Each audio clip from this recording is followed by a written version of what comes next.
Na biologia hoje iremos falar um pouco sobre os carboidratos, lipídios e proteínas.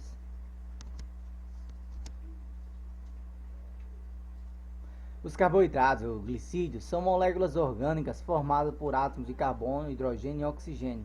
São classificados em monossacarídeos daqueles que apresentam somente uma molécula de glicose. Temos as pentose, que são moléculas de glicídios que apresentam apenas 5 carbonos em sua composição. Temos a ribose e a desoxirribose, que é componente do DNA. As hexoses são moléculas de glicídios que apresentam 6 carbonos em sua constituição. Temos as frutoses, que fazem parte da composição das frutas e também do esperma. A galactose, que é o açúcar do leite, e a glicose, como molécula simples. Os disacarídeos. Temos a sacarose, formada pela glicose e mais a frutose. Está presente na cana-de-açúcar e na beterraba, e comercialmente é encontrada na forma com o nome comercial de açúcar de mesa. A lactose é o açúcar presente no leite, é formado pela união da glicose e da galactose. A maltose é um açúcar formado pela união de duas moléculas de glicose e vendido comercialmente como nome de xarope de milho. Os polissacarídeos. Temos o amido, que é formado pela união de várias moléculas de glicose, formando um polímero. Esse polímero, o amido, é a reserva energética dos vegetais. Ele está presente em vários alimentos, temos entre eles o pão, a batata doce, a batata inglesa, o arroz, o feijão, o milho, e ele é proveniente do processo da fotossíntese feito pelos vegetais. O glicogênio é a reserva energética presente nos animais e fungos. O glicogênio ele é um polímero de várias moléculas de glicose. Após uma refeição rica em glicose, essa glicose passa para o sangue e ativa as células do pâncreas, que libera a insulina e estimula o fígado a absorver a glicose em excesso no sangue, que é guardada sob a forma de glicogênio. Após um período prolongado de jejum, após 4 horas, a concentração de glicose no sangue baixa e as células alfa do fígado, do pâncreas, são estimuladas a liberar o glucagon, que irá agir no fígado, estimulando a quebrar a molécula de glicogênio e liberar a glicose para o sangue novamente. Os lipídios. Os lipídios são substâncias orgânicas insolúveis em água. Os glicerídeos, eles, na forma insaturada, são os óleos vegetais. Em temperatura ambiente, se encontram em estado líquido. As gorduras saturadas. As gorduras saturadas em temperatura ambiente se encontram em um estado sólido ou semissólido. São encontradas nas carnes, na gordura suína, na manteiga e no azeite de dendê. As proteínas. As proteínas são macromoléculas formadas por uma sucessão de moléculas menores conhecidas como aminoácidos. Imaginemos que esse muro seja uma proteína e que ele é formado por vários aminoácidos, que são os tijolos. Então, vários tijolos formam um muro e vários aminoácidos formam uma proteína. Nós vemos aí também vários alimentos ricos em proteína: peixe, ovos, queijo, leite e uma coxa de frango. Esses alimentos são ditos construtores, porque eles dão os aminoácidos necessários para que o nosso organismo construa as nossas próprias proteínas. As proteínas exercem várias funções dentro do nosso corpo: função estrutural, função hormonal, produzindo hormônio, insulina, glucagon, também a formação de albuminas, reservas, e também tem função de defesa na produção de anticorpos, e enzimática na produção de enzimas que aceleram os processos metabólicos.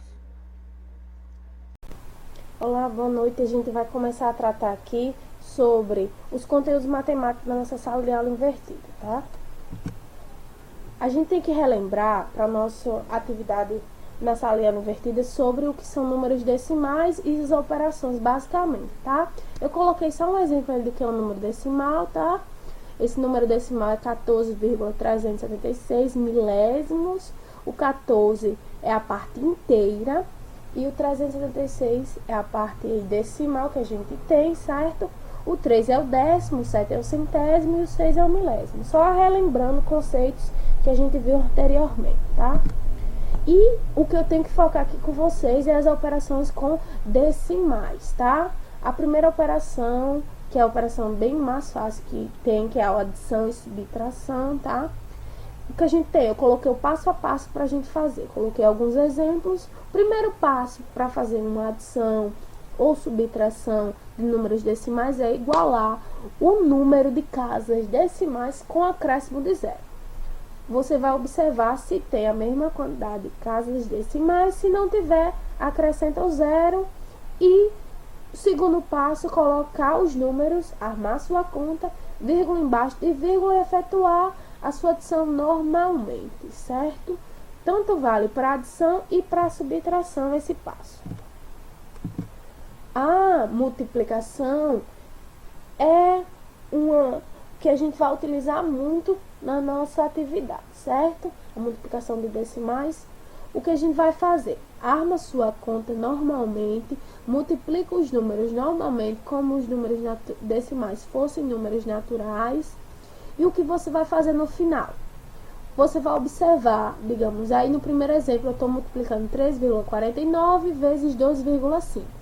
3,49 tem duas casas decimais, mas o 2,5 só tem uma casa decimal. Quando você fizer seu resultado final lá, você vai colocar o seu número com 3 casas decimais, ou seja, 2 mais 1 a casa decimal, 3 casas decimal, e colocar a sua vírgula normalmente. Você tem que contar o número de casas decimais da sua multiplicação e obter seu valor final, certo? Coloquei outro exemplo só para relembrar. Na divisão que a gente vai ter, coloquei o primeiro exemplo para vocês, 0,6 dividido por 0,02. O que a gente vai fazer? Também coloquei o passo a passo para vocês relembrar. O que a gente tem que fazer nesse exemplo? Igualar o número de casas decimais com acréscimo de zero, como lá na adição. 0,6 só tem uma casa decimal e 0,02